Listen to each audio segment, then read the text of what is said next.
पंढरीचं वैभव असं आहे की पंढरी ही अविनाश आहे, पण पंढरीला पांडुरंग आहे. पण मुळात पांडुरंग तिथं कसे आले पहा.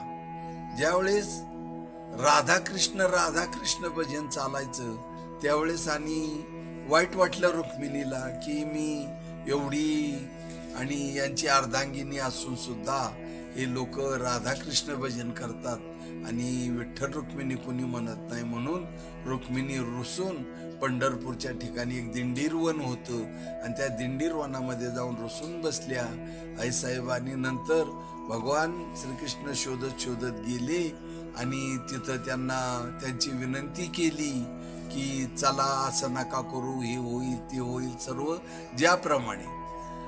तरी रुक्मिणी आईसाहेब ऐकल्या नाहीत. मग त्यांचं सांत्वन करून पांडुरंग ज्यावेळेस नदीकडे गेला कृष्ण, त्यावेळेस तिथं पुंडलिक भक्ती करत होता आणि आईवडिलाची भक्ती करत असताना पुंडलिका मी आलोय म्हणली, तरी पुंडलिकाने त्यांचा विचार केला, आला आहे तर थांबा आणि मी जरा सेवा करतोय आईवडिलांची. म्हणून हातामध्ये एक शेजारी वीट होती, ती ऐसा कैसा रे तू धीट मागे भिरकाविली वीट दिली आणि याच्यावर उभे राहा म्हणून सांगितलं. तर पांडुरंग तसेच त्या विटेवर उभे आहेत. म्हणून आता कवा तरी देवा पुंडलिकाला वर दे म्हणून सर्वजण शेवटी कधी बी म्हणतात पहा, आरती वगैरे झाल्यावर लग्नामध्ये जेवणामध्ये पुंडलिका वरदी, देवा आता पुंडलिकाला वरदी म्हणून परमेश्वर कृष्ण गेले. पण पांडुरंग होऊन तिथं विटेवर उभे राहिले आणि सर्व भक्तांचा उद्धार करण्यासाठी कटेवर हात ठेवले.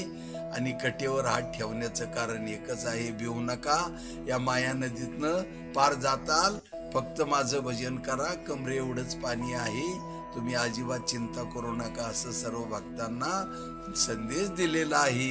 म्हणून कृष्णच हा पांडुरंग विठ्ठल झालेला आहे, यातमध्ये काही शंका नाही.